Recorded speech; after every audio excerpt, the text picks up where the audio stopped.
Selamat berjumpa kembali di Live in Fullness to Eternity. Senang saya Merlin Sutomo dapat menemani Anda sekalian masih dalam program yang mendiskusikan informasi seputar kesehatan dan juga pola hidup sehat untuk kita dan keluarga kita.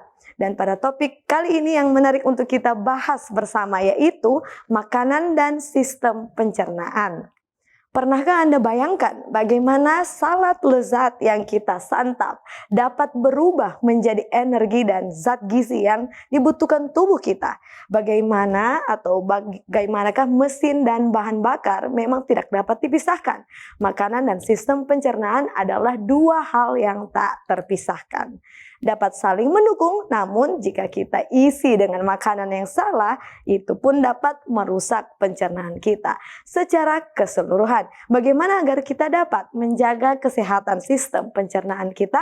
Dan saat ini telah hadir bersama dengan kami di studio Dr. Edi Anto yang siap untuk memberikan informasi penting sehubungan dengan sistem pencernaan ini.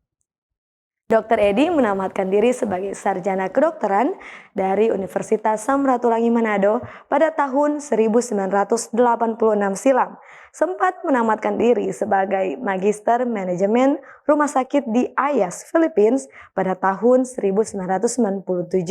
Sempat juga menyelesaikan pendidikan Magister Pendidikan di tahun 2019 dan Doktor Pendidikan di Universitas Negeri Manado atau UNIMA pada tahun 2022.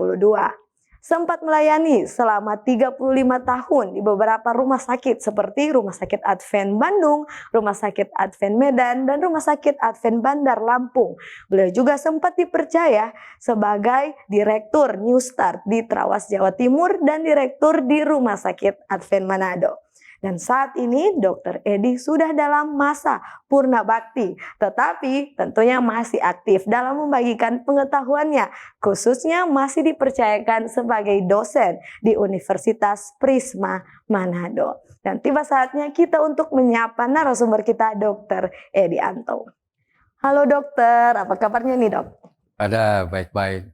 Ini sudah pensiun ya dokter ya? Ya, sudah pensiun. Tapi puji Tuhan ini masih terlihat awet muda aja dokter. Ya, puji Tuhan. Puji Semuanya Tuhan. itu adalah pemberian daripada Tuhan. Amin, amin. Yang penting sehat-sehat tetap bahagia ya dokter ya. Amin. Amin. Baik, kita akan membahas topik kita pada saat ini, tetapi sebelumnya saya akan membukanya dengan doa terlebih dahulu dokter. Ya. Baik. Baik. Saya akan pimpin dalam doa. Sahabat live sekalian, mari kita satu dalam doa. Ya Tuhan, Bapa kami yang di surga, terima kasih ya Tuhan atas kesempatan yang indah yang Tuhan sudah berikan kepada kami pada saat ini. Kami masih diberikan kesempatan untuk belajar lebih baik sehubungan dengan kesehatan, bagaimana menjaga kesehatan kita. Khususnya pada saat ini ya Tuhan, kiranya Tuhan berikan hikmat kepada kami agar kami dapat mengerti topik yang akan kita bahas bersama. Ya Tuhan, kami juga rindu untuk mendoakan khusus bagi narasumber kita Dr. Edi Anto yang sudah bersedia bersama kami di studio pada saat ini. Kiranya Tuhan berikan dia hikmat, kebijaksanaan, gunakan dia sepenuhnya agar dapat menjawab pertanyaan sesuai dengan apa yang dia sudah pelajari, dan kiranya ya Tuhan tentunya menjadi berkat bagi kita semua pendengar.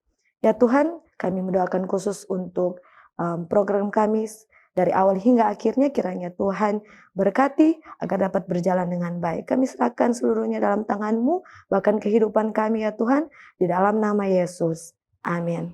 Amin. Baik dokter, kita akan break sejenak. Dan sahabat live jangan kemana-mana, kami akan kembali tetap bersama-sama dengan kami di Live in Fullness to Eternity. Tahukah Anda, buah adalah sumber vitamin dan antioksidan alami yang dapat meningkatkan metabolisme tubuh. Sayur memperlancar buang air besar dan dapat menurunkan risiko terkena berbagai penyakit kronis. Selalu mengonsumsi air mineral untuk menjaga keseimbangan cairan tubuh. Berolahraga dengan teratur dapat membantu kita mengendalikan berat badan.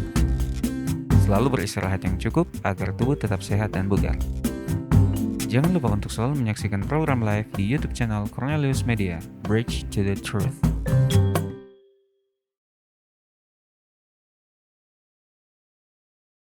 Baik, kembali lagi dengan kami di Live in Fullness to Eternity. Kita langsung saja ke narasumber kita Dr. Edi Anto, masih dengan topik makanan dan sistem pencernaan. Baik dokter, Ya. Ini kita akan membahas tentang sistem pencernaan. Tetapi terlebih dahulu saya pengen tahu apa saja sih organ-organ yang terlibat dalam sistem pencernaan ini, Dok? Baik, pertanyaan yang sangat bagus sekali. Jadi organ-organ atau saluran makanan yang ada pada organisme ataupun makhluk hidup, khususnya manusia, itu ada 7. Mulai dari mulut, ya sekira semua punya mulut, kemudian esofagus atau saluran makanan sejati, lambung, kemudian usus 12 jari atau duodenum, dan usus halus, intestine, ileum, kemudian ke usus besar, kemudian pada pembuangan atau pada anus. Jadi ada 7, perjalanannya cukup panjang, yang kurang lebih 6 meter panjangnya. Oke. Nah, dari peredaran makanan pindah dari satu tempat ke organ yang lainnya ya, Dokter. Apa ada organ pencernaan juga yang sebenarnya terlibat tetapi tidak dilewati oleh makanan? Ya, perlu diketahui bahwa agar makanan ini dapat dirubah menjadi tenaga yang diharapkan oleh organisme atau tubuh manusia ini, dia harus mengikuti proses yang namanya metabolisme. Dan di sini yang berpengaruh pada kecepatan perubahan zat-zat ini adalah enzim.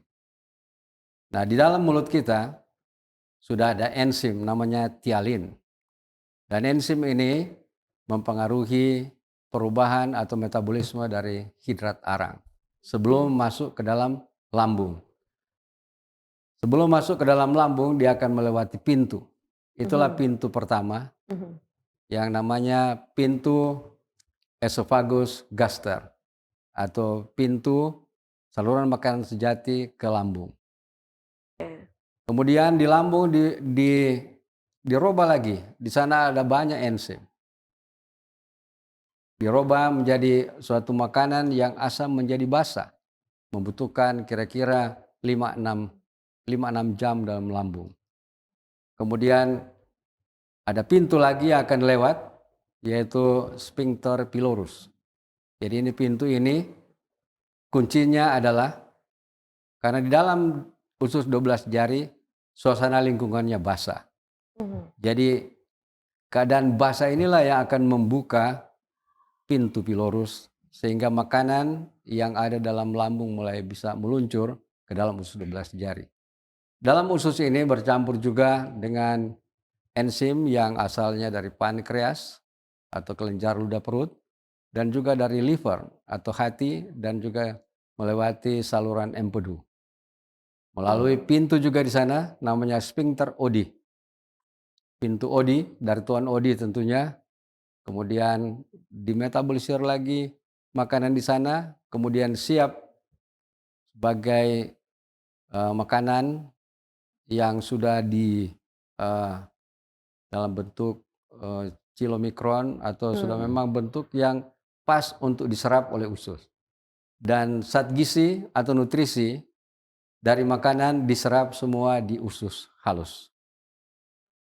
Kemudian sisa daripada yang tidak diserap akan masuk lewat ileum ke dalam usus besar. Dan dalam usus besar hanya terjadi penyerapan air. Jadi kalau terganggu penyerapan air di sini, maka feses atau tinjanya akan mungkin lembek atau bisa sampai seperti diare. Tapi bila mana semuanya berjalan dengan bagus atau dengan baik, enzimatiknya, penyerapannya, maka dia akan buang air besar secara normal. Oke, dengan kata lain dokter ini sedang menyebutkan bahwa banyak ya jenis-jenis enzim dalam tubuh kita sehubungan dengan pencernaan makanan. Begitu juga ada pintu-pintunya. Dengan kata lain pintunya ini makanan yang sudah masuk ke tempat berikutnya tidak bisa balik. Ya, benar. Oke, baik itu fungsi juga ya. Dan sehubungan dengan enzim ini, sebenarnya apa saja fungsi-fungsi spesifik dari setiap enzim? Dimulai dari mulut, dokter. Jadi kalau di mulut ada enzim namanya tialin. Jadi itu sebabnya makan ini perlu dikunyah. Jangan seperti orang main bola. tendang kiri, tendang kanan, telan, ya, atau go. Tapi mesti dikunyah. Ada yang mengatakan 20 kali kunyah. Mhm. Siapa boleh tahan, tapi boleh cobalah. Ada yang Boleh dicoba. 32 dokter. Ya, semakin banyak sebenarnya semakin bagus. Oke. Karena dasar metabolisme daripada hidat arang ada di mulut. Dan semua yang akan diserap dan akan tiba di sel dalam bentuk glukosa.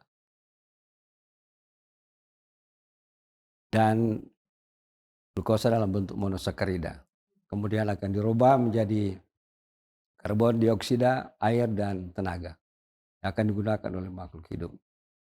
Nah dokter, jadi kan enzim ini sangat penting untuk digunakan pada saat kita mengunyah makanan kita di mulut. Tapi orang-orang zaman sekarang ini sangat sibuk dokter. Nah biasanya makannya contoh cepat-cepat. Atau juga pada anak-anak suka dikasih kuah katanya supaya makanannya cepat ditelan seperti itu. Nah apa dampak jika anak atau kita makan begitu cepat? Ya memang kalau kita makan kita tidak kunyah, yang pasti metabolisme karbohidrat itu tidak berjalan dengan baik. Dan akan mempengaruhi tentunya pada akhirnya dalam pembentukan tenaga atau kalori dalam tubuh. Jadi kalau makanan yang tidak dikunyah dengan baik, kemudian sudah masuk ke dalam lambung, tidak ada larangan sebenarnya. Langsung masuk saja. Biarpun baru tidak dikunyah pun ditelan bisa masuk. Tapi sayang makanannya itu tidak ada gunanya. Dia hanya lewat aja begitu kemudian keluar. Jadi tidak ada gunanya. Jadi tidak ada apa yang diharapkan dari gizi makanan tersebut dalam membentuk tenaga dalam tubuh manusia. Jadi sebaiknya kalau bilang kasih air kemudian telan itu juga salah. Ya, sebaiknya dikunyah. Supaya di saat kita mengunyah, produksi daripada air liur kita akan banyak. Dan dalam air liur itulah tialin ada di dalam. Sehingga bercampur dengan bagus. Saya kira kalau orang mau coba makan, satu piring saja dia sudah kenyang. Asal dia kunyah dengan baik. Tidak perlu mesti makanan yang bagaimana. Tapi satu piring aja nasi, coba dikunyah. Dengan baik campur tialin, makanannya akan rasa enak. Dan di saat itulah telan itu akan lebih berguna daripada tendang kiri, tendang pipi kanan, kemudian go. Ya tidak ada banyak manfaatnya. Nah ada juga ini meneruskan ya yang tadi katanya pada saat kita menelan makanan ini walaupun kita tidak begitu mengunyahnya dengan baik, pada saat masuk ke dalam perut kita ada juga katanya asam yang bisa membantu untuk mencerna.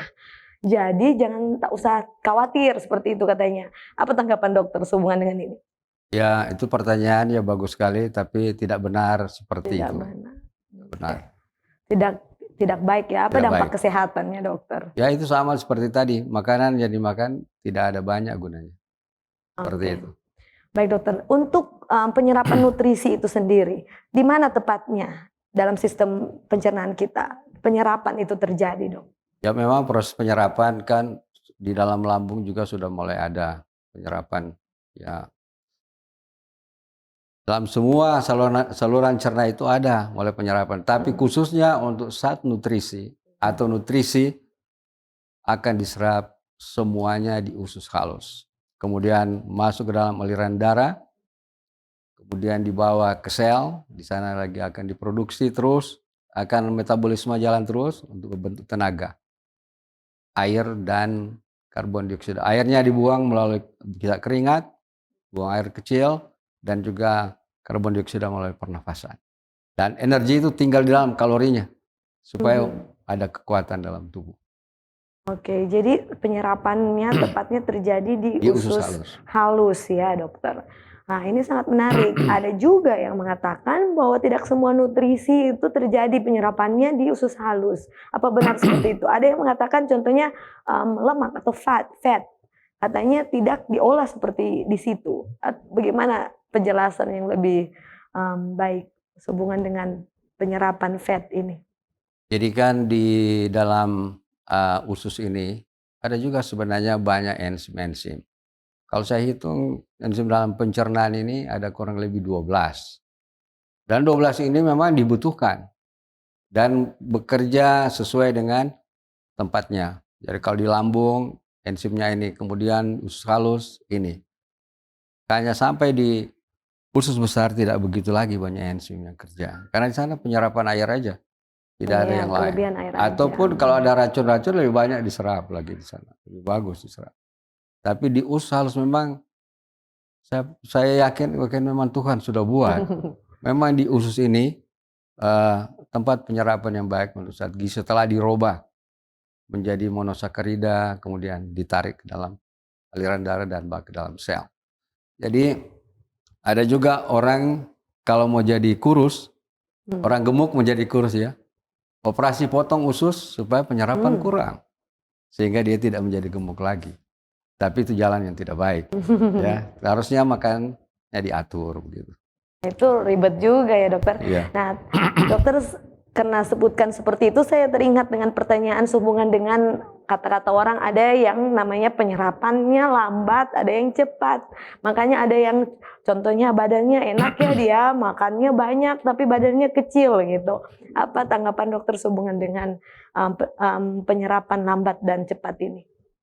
Jadi di dalam teori sebenarnya dibilang orang yang gemuk itu metabolismenya lambat. Artinya lambat bukan dalam arti normal. Ya. Jadi sebenarnya orang yang metabolismenya lambat ini, maka saat-saat makanan sebenarnya yang mesti dirubah akan tidak dapat diubahkan dengan bagus. Sedangkan pada orang yang kurus, itu metabolisme meningkat. Karena orang kurus ini membutuhkan tenaga. Sehingga metabolisme meningkat supaya energinya mencukupi. Jadi seperti itu. Kemudian apakah ada hubungan dengan penyerapan? Itu benar. Ya. Kalau penyerapan zat gizinya dan yang lain-lain tidak berlangsung baik dalam usus atau dalam saluran pencernaan ini, maka akan mempengaruhi pertumbuhan juga, kesehatannya. Seperti itu. Baik, jadi masih dengan penyerapan yang cepat dan lambat ini ya dokter. Bagaimana dengan mereka yang memiliki jam buang air besar itu jadinya setiap hari ada lebih dari satu malah. Contoh, sedangkan dibanding yang orang lainnya akan memakan contoh 2 hari sekali seperti itu. Nah ini apa mempengaruhi penyerapan cepat dan tidaknya ini dokter? Ya baik, jadi seperti yang saya katakan tadi, bahwa semua zat makanan ataupun makanan yang lewat saluran cerna mesti dimetabolisir dengan bantuan enzim. Nah kalau enzim dalam tubuh kita kan yang saya tahu mungkin ada 11 enzim ini mesti bekerja secara reguler. Jadi bekerja pada tempat tentu di lambungnya kemudian atau di mulutnya, di lambung, usus halus, semuanya dapat bekerja dengan baik. Nah bagaimana dengan kalau orang yang buang air besarnya bisa lebih dari 2 kali sehari? Yang normalnya kan 1 kali sehari udah cukup, ya.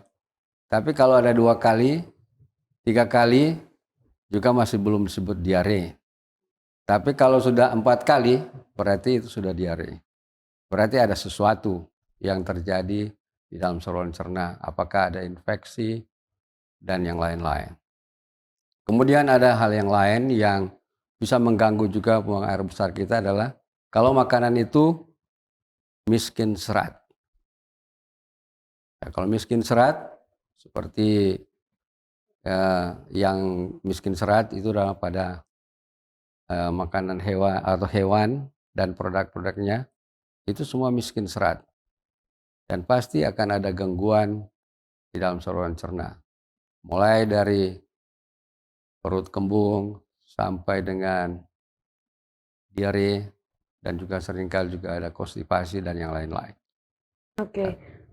Dengan kata lain, dokter menekankan pentingnya enzim dalam pencernaan ini ya. Benar begitu dokter? Ya, Nah, benar. apa saja mungkin nama-nama dari enzim di tempat-tempat organ-organ tertentu dan juga fungsi-fungsinya, dok? Seperti yang kita ketahui ada enzim amilase. Itu yang terdasar seperti tialin yang ada di air liur. Ya. Itu untuk metabolisme daripada karbohidrat. Kemudian ada enzim lipase, itu untuk lemak. Kemudian protease, itu untuk protein. Kemudian laktase juga itu adalah untuk asam laktat yang ada di usus halus. Kemudian maltase juga maltase, sukrase untuk sukrosa, maltase untuk maltosa, ya. Itu bentuk golongan daripada karbohidrat. Kemudian bromelain ini mungkin yang baru. Bromelain itu ada dalam buah. Buahnya memang namanya bromelain. Dan itu sangat penting di dalam usus kita juga. Tapi mungkin jarang digunakan di Indonesia. Tapi di luar negeri banyak. Kemudian fosfolipase. Ini fosfolipid. Jadi ada kandungan fosfor dengan lemak. Kemudian karbopeptidase, elastase dan nuklease. Jadi ada 11 enzim. Dan ini yang berperan dalam pencernaan makanan dari seseorang. Oke dokter, dan apa saja yang dapat faktor-faktor yang dapat mengganggu fungsi dari enzim-enzim ini, dok? Jadi secara normal memang manusia normalnya, semuanya fungsi normal, pasti ini semua ada. Tapi kalau dia ada gangguan, pasti enzim-enzim juga ini akan berkurang. Bagaimana enzim-enzim ini mau bekerja dengan baik? Ya tentunya saya kira di dalam tubuh kita harus ada yang namanya keseimbangan semuanya. Dan keseimbangan atau homeostasis itu memang sudah ada dalam tubuh kita. Dan tidak akan terjadi gangguan bila mana tidak ada yang lain masuk ke dalamnya. Oke, jadi bagaimana intinya untuk kita dapat menjaga kesehatan pencernaan kita dan juga dapat membuat penyerapan makanan yang kita makan itu secara maksimum? Jadi itulah seperti yang saya katakan tadi. Kalau semuanya dari mulut sampai ke usus halus berjalan semua dengan baik, pasti penyerapannya dijamin oke. Tetapi kalau makanan itu misalnya ada kontaminasi dengan bakteri ataupun yang lain-lain, maka pasti akan terjadi gangguan. Dan ini tidak akan bekerja baik enzim-enzimnya seperti yang saya sebutkan tadi. Jadi maka itu sebabnya makanlah makanan yang sehat. Ya, makanan yang tidak terkontaminasi atau dengan minuman yang tidak terkontaminasi. Karena semuanya itu akan berpengaruh pada pencernaan. Ya, saya ambil kata dokter bilang makanan sehat nih dokter. Jadi makanan sehat apa aja yang aman untuk pencernaan kita? Seperti apa spesifiknya? Jadi kalau kita mau tinjau secara alami, ya, memang makanan yang paling baik sekali untuk tubuh kita adalah yang sumbernya dari nabati. Karena makanan-makanan tersebutlah yang ditoleransi baik oleh tubuh. Tetapi kalau sudah dari bukan nabati, akan selalu menimbulkan masalah dalam tubuh. Dalam jangka pendek saya kira tidak terasa. Tetapi dalam jangka panjang akan mengakibatkan hal-hal yang tidak diinginkan. Yang namanya menimbulkan penyakit degeneratif. Seperti hipertensi, diabetes, dan yang lain-lain. Oke, nah saya ambil contoh makanan apa sebenarnya yang baik untuk metabolisme kita. Jadi kalau kita orang Manado, ya makan nasi. Nasi. Jadi nasi ini tidak boleh diganti dengan ikan atau daging atau kopi dan lain-lain. Memang mesti nasi. Kemudian dia punya lauk pauknya juga ada. Ya. Karena itulah sumber karbohidrat utama. Dan juga mungkin ada golongan ubi-ubian. Ya. Ada ubi talas, ada ubi jalar yang lain. Itu juga baik sekali untuk tubuh kita. Bagi orang yang suka makan sagu juga boleh. Ya. Itu adalah makanan yang bisa ditoleransi oleh tubuh. Nah, faktor-faktor apa yang kira-kira dapat mengganggu sistem metabolisme? Tadi kan makanan atau yang mengganggu metabolisme. Sekarang yang mengganggu pencernaan secara menyeluruh. Jadi itu seperti yang dokter sebutkan tadi, selagi zat makanan yang kita makan tidak terkontaminasi dengan yang lain, itu akan berjalan baik. Dan dalam tubuh, kalau semuanya dalam keadaan keseimbangan juga semua akan jalan baik. Itu saja prinsipnya saya kira. Oke. Apa ada waktu-waktu tertentu itu dapat membantu, waktu makan tertentu dapat membantu pencernaan penyerapan yang lebih baik atau tidak mempengaruhi? Jadi kalau misalnya makan jam 7 pagi tinutuan, kemudian jam 9 gohu, jam 10 es krim, itu makan tidak teratur. Dan itu akan mempengaruhi kita punya penyerapan dari zat-zat gizi yang ada di dalam saluran kita. Tahu bahwa makanan ada dalam lambung kurang lebih 5-6 jam. Jadi antara waktu makan itu sebenarnya, kalau kita sudah makan, tunggu nanti 5 jam baru boleh makan lagi. Di antara waktu makan ini cuma boleh air, ya, yang tidak mengandung air yang tidak berasa, tidak berbau dan tidak berwarna. Itulah di antara waktu makan. Tapi hal ini akan tidak berjalan dengan baik pada seorang penderita lambung, di mana dia mesti makan selalu dan lapar selalu. Nah, kalau kita makan jam 7, jam 9, jam 12 ini tidak teratur, dan orang yang seperti ini nanti akan menderita gastritis, akan sakit mah. Jadi yang tidak teratur bukan misalnya nanti kurang makan jam atau pagi makan nanti makan malam, itu juga tidak teratur. Yang lebih sering makan juga tidak teratur dan akan jadi sakit mah. Kalau sudah sakit mah, maka semua nanti metabolisme saja pada lambung juga akan terganggu. Jadi akan berpengaruh juga ke usus 12 jari dan selanjutnya. Baik, jadi maksud dokter waktu yang terlalu dekat, waktu jarak makan ya, yang terlalu dekat ataupun terlalu jauh sama-sama dapat mengakibatkan sakit lambung ya. Itu masuk dalam makan tidak teratur. Makan tidak teratur, oke, sama aja, bukan berarti hanya terlambat ya.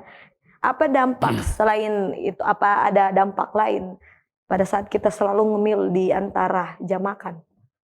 Ya kalau ya kan kita tidak bisa memonitor seseorang mau makan, tapi itulah sebagai contoh saja.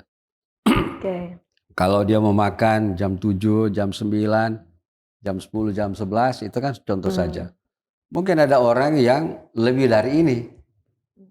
Setiap menit mesti makan mungkin ada. Seperti orang yang makan coklat, makan gula-gula dan lain-lain. Banyak sih. Tapi dokter memberikan contoh, itulah suatu cara pengaturan makan yang tidak teratur. Dan itu akan mengganggu semuanya. Baik dokter. Dokter, ada yang saya dengar mengatakan bahwa mereka yang makannya suka tidak teratur kadang-kadang jadi lebih lambat, dan seperti tadi yang sudah kita bahas, itu bukan hanya sakit lambung, katanya bisa bikin mereka sakit diabetes tipe 2. Apa benar demikian? Apa hubungannya kalaupun benar? Mungkin tidak ada hubungannya. Tidak ya?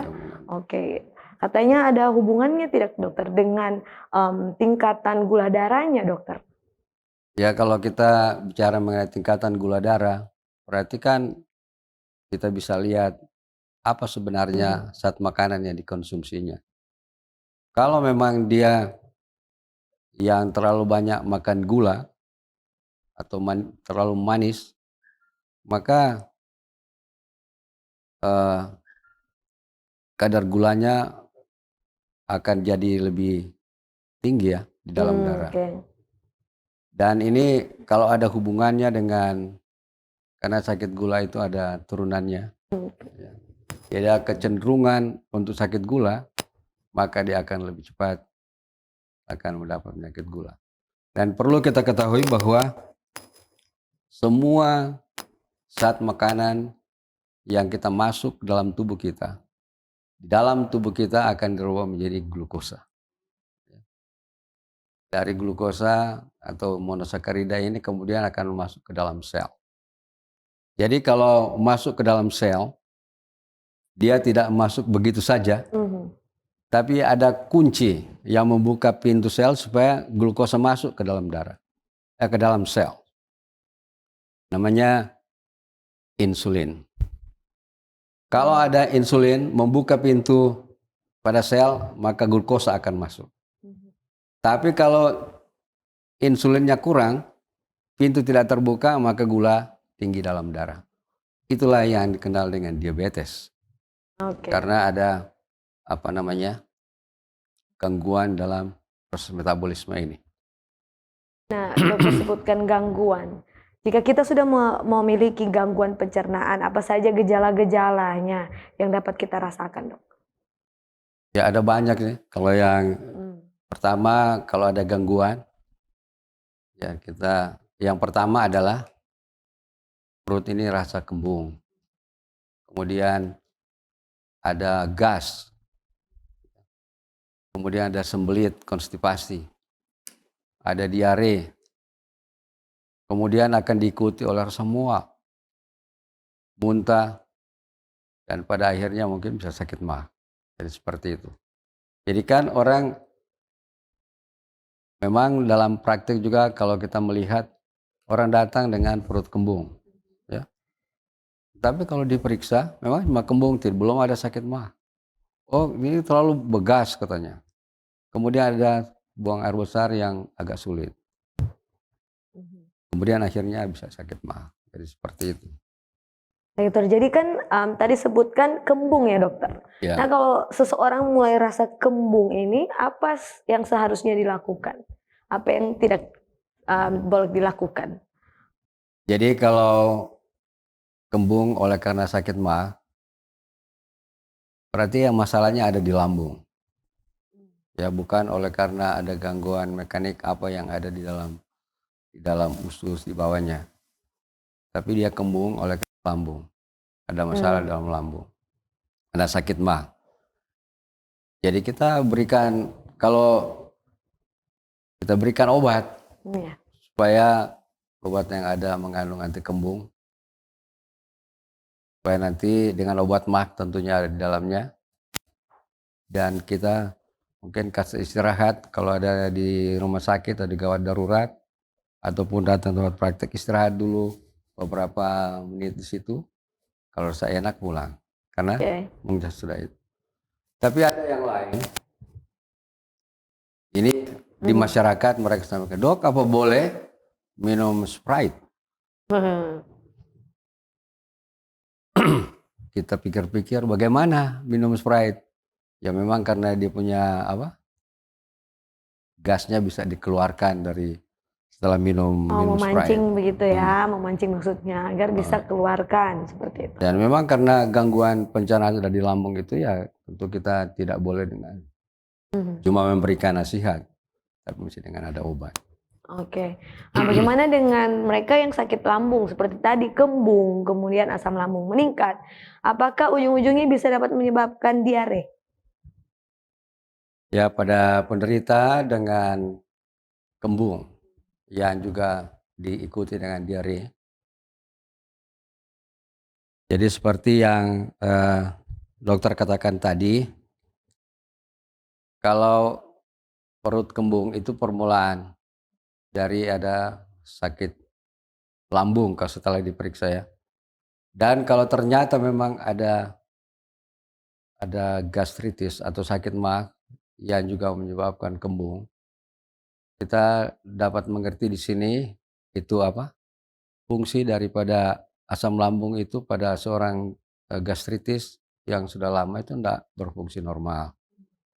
Sehingga kalau berfungsi normal, apapun yang masuk, ya dia akan oke saja, tidak akan ada diikuti oleh diare.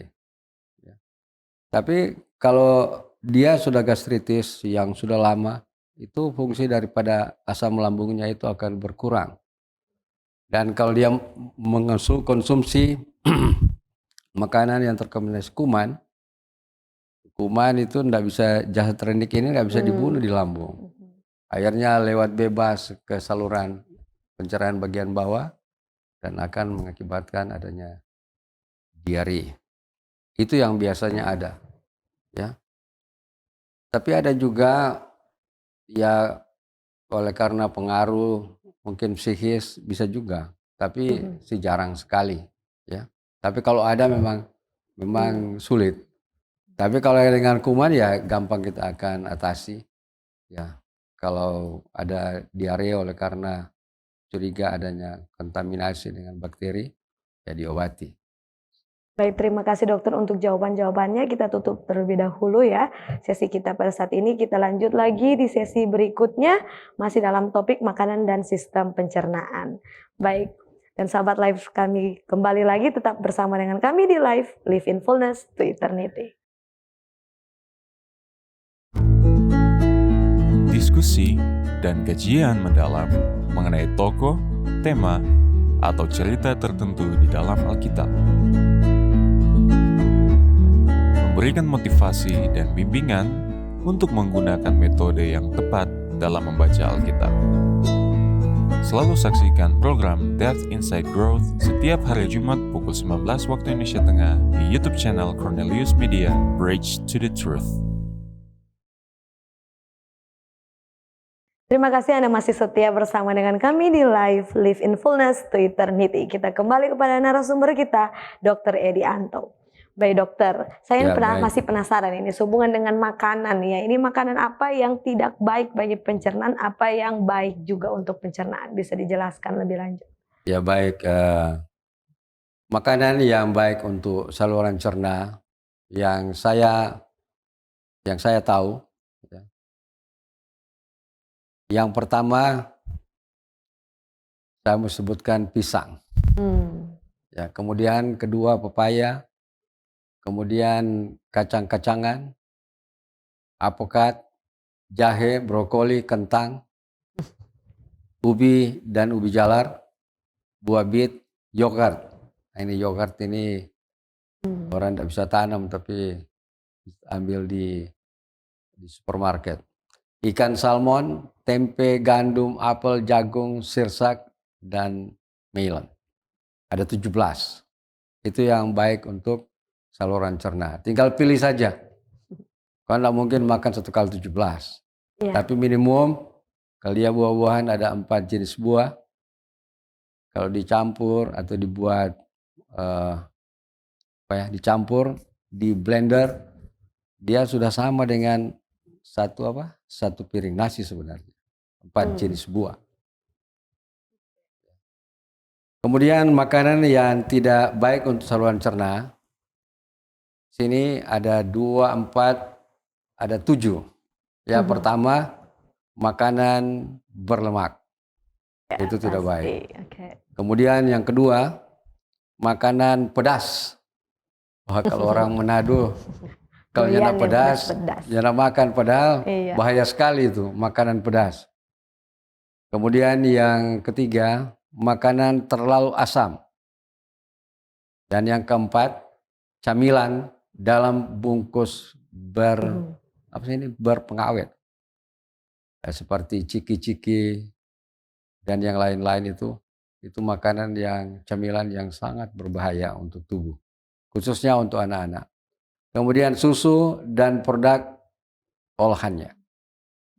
Jadi memang susu ini ya banyak orang bilang bagus. Tapi kalau saya kepada pasien saya, kita lihat bagaimana keadaannya. Karena saya tahu susu ini memang kalau susu sapi memang cocok untuk susu sapi bukan untuk manusia. Sebabnya di sini penelitian ini saya pun setuju bahwa susu dan produk olahannya tidak baik untuk saluran cerna. Kemudian kafein dan alkohol. Jadi ada 7 bahan makanan yang tidak baik untuk saluran cerna. Oke, nah topik kita kan ini makanan dan sistem pencernaan ya dokter. Yeah. Dokter sebutkan tadi pisang. Yeah. Ada yang katanya pisang dapat membuat orang jadi asam lambungnya meningkat. Ini benar? Apa ada spesifik jenis pisang yang tidak baik untuk mereka yang penderita ya asam lambung? Ya kalau pisang menyebabkan asam lambung, saya sih belum pernah baca dalam artikelnya. Tapi yang pasti yang saya tahu bahwa semua yang dari nabati akan ditoleransi baik oleh tubuh. Kecuali dia sudah ada sakit mah sebelumnya. Tapi bukan pisang yang menyebabkannya. Seperti itu. Jadi sebenarnya bukan pengaruh jenis pisangnya ya, ini Ya. memang masalahnya di perut orang tersebut, sudah sakit Sudah mah ada, duluan. sudah duluan. Oke, bagaimana dengan orang katakan pisang dapat membantu untuk mengurangi diare? Itu benar atau tidak? Selama ini belum ada sih suatu penelitian yang mengatakan bahwa pisang itu menghambat terjadinya satu diare pada anak ataupun pada orang dewasa. Selalu kita kembali kalau pasien tanya sama saya, kalau makan pisang bagus, itu dari nabati, tapi mesti bersih. Katanya ini Jangan- kandungan potasiumnya katanya faktor Memang itu. ada kandungan kaliumnya di situ cukup Kalium tinggi. juga, oke. Jadi kalau sudah ada gangguan pada ginjal, ya tentunya sudah jangan makan pisang lagi. Ataupun ya jangan pisang. Nanti dengar dokter ginjal yang akan bilang. Tapi kalau dia kekurangan kalium atau potasium, selalu dianjurkan makan pisang. Ya, makan pisang. Tapi mesti berapa banyak pisang dia mau makan kalau kalium terlalu rendah. Ya mungkin mesti ditambah dengan perpart kalium. Karena mengharap dari pisang tidak akan selamanya bisa terpenuhi. Tapi pisang itu bagus sekali. Baik, satu lagi pertanyaan sebelum kita masuk ke mitos dan fakta ya dokter. Saya mau angkat apa yang dokter sebutkan tadi, terlalu asam. Ya. Nah, saya ingat banyak juga praktek yang dilakukan oleh beberapa orang bahwa mereka akan mengkonsumsi terapi yang namanya dengan jeruk. Ya. Asam itu lalu mereka peras ya, lalu mereka gunakan itu pada saat pagi hari sebelum diisi perutnya masih kosong seperti itu. Nah, apakah ini benar dianjurkan untuk mereka dapat merawat atau menurunkan asam lambung mereka atau tidak? Ya, baik sekali. Ini memang pertanyaan ini juga banyak ditanyakan ke saya. Tapi kalau kita sakit mah dengan terapi mesti minum jus 1 kilo jeruk.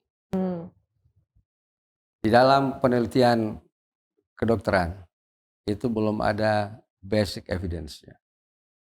Dan kalau itu adalah tradisional, siapa yang percaya silakan. Tapi kalau dia belum punya penelitian yang punya basic evidence-nya, maka saya sebagai dokter saya katakan ya kalau dia percaya itu traditional medicine silakan. Tapi bagi pasien saya tidak akan anjurkan seperti itu. Karena bagaimana keadaan asam lambung yang luar biasa. Kemudian ditambah dengan asam yang sebenarnya sama, boleh baku dapat karena dua-dua hasil. Ya. Tidak seperti dalam pemikiran seperti tidak bahaya. Tapi kan meningkat, bertambah banyak. Justru kalau kita mengobati orang sakit mah, oleh karena asam lambung yang meningkat, kita mesti atur DP pompa daripada asam ini supaya jangan produksi banyak-banyak. Kalau kita tambah dengan asam, wah, kalau traditional medicine is okay, silakan. Tapi secara medis saya kira tidak. Jadi ini juga bisa jadi peluang ya, mungkin siapa aja yang mau belajar lebih lanjut sehubungan dengan itu bisa lakukan jurnal atau penyelidikan sehubungan bikin jurnal dengan dulu itu ya. Dan presentasikan secara ilmiah. Iya, benar sekali. Baik dokter, kita masuk dalam mitos dan fakta ya. Saya akan bacakan, makan buah lebih dahulu dari makanan inti kita akan lebih baik bagi penyerapan nutrisi tubuh kita. Ini sering kita dengarin dok. Ya. Bagaimana tanggapan dok? Saya juga sudah banyak dengar, ya.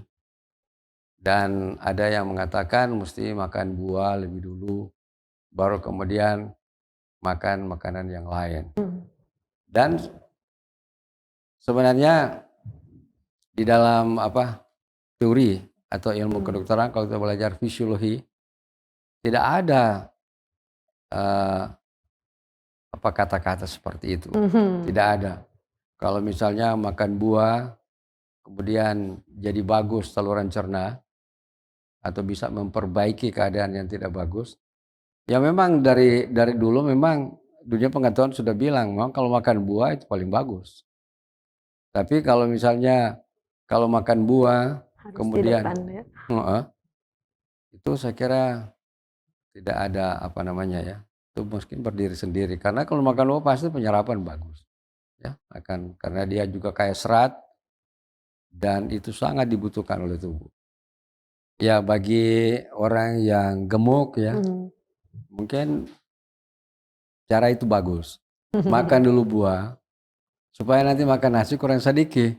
Jadi Jadi kenyang duluan kandidatnya ya. iya, jadi apa namanya, tidak akan menambah lagi berat badan.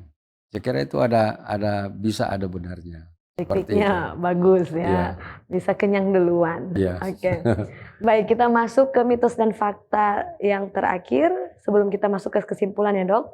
Dan mitos dan fakta berikutnya, makan semangka dapat memperparah asam lambung pada penderita sakit asam lambung. Mitos atau fakta? Ya kalau mitos itu mungkin benar, tapi saya kira tidak ada kaitannya. Tidak ada Jadi kaitan.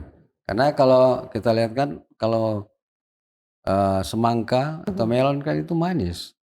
Bagaimana mau dimasukkan ke dalam lambung kemudian jadi tidak baik untuk lambung. Tapi kalau ada pengalaman seorang pasien seperti itu, ya kita juga mesti mencegahnya, ya. Ya, tapi kalau tidak ada masalah sih makan melon atau makan semangka, seperti itu. jadi sebenarnya mitos juga ini ya. Hmm. Baik dokter, terima kasih untuk jawaban-jawabannya. Kita masuk dalam penghujung dari diskusi kita pada saat ini, Dok. Sebelum kita tutup, bisakah saya minta dokter untuk sedikit memberikan closing statement apa aja kesimpulan atau pesan-pesan penting yang penting untuk kita simpan bersama. Jadi baik, ada beberapa kesimpulan dan terapan yang perlu kita pikirkan dan kita perlu lakukan dalam kehidupan kita agar supaya kita punya saluran pencernaan akan lebih baik dan semua makanan yang kita makan dengan nilai gizi yang kita harapkan membentuk tubuh kita lebih sehat itu bisa dicapai. Yaitu pertama, memilih makanan bergizi dan sehat bagi pencernaan. Itu yang pertama. Kemudian makanlah makanan sederhana, simple food. Ya. Kemudian minum air putih. Ini walaupun air tapi digolongkan memang untuk bikin Bantu bagus saluran cerna, mesti minum air putih. Air sehat namanya, 8 gelas per hari. Hindari makanan mengandung kafein. Hindari makanan tinggi lemak. Hindari camilan berpengawet dan garam tinggi. Hindari makanan susu dan produknya. Hindari minuman alkohol. Hindari makanan pedas. Dan yang ke-10, hindari makanan terlalu asam. Dan kalau ini kita bisa lakukan, maka kita dapat memelihara saluran makanan kita akan tetap sehat. Dan itulah yang sebenarnya Tuhan inginkan bagi semua ciptaannya, khususnya manusia. Amin, benar sekali ya dokter. Penting untuk kita praktekkan juga ya, agar kita dapat menjaga kesehatan pencernaan kita. Baik dokter, kita akan menutup diskusi kita. Bisakah saya minta bantuan dokter untuk dapat menutup ini dengan doa dokter? Ya baik, kita sama-sama berdoa. Ya Tuhan, Bapa kami yang bersemayam dalam takhta kemuliaan surga, kami bersyukur kepadamu ya Tuhan, oleh karena Tuhan sangat baik bagi kehidupan kami manusia berdosa. Ya Tuhan, kami baru selesai mempelajari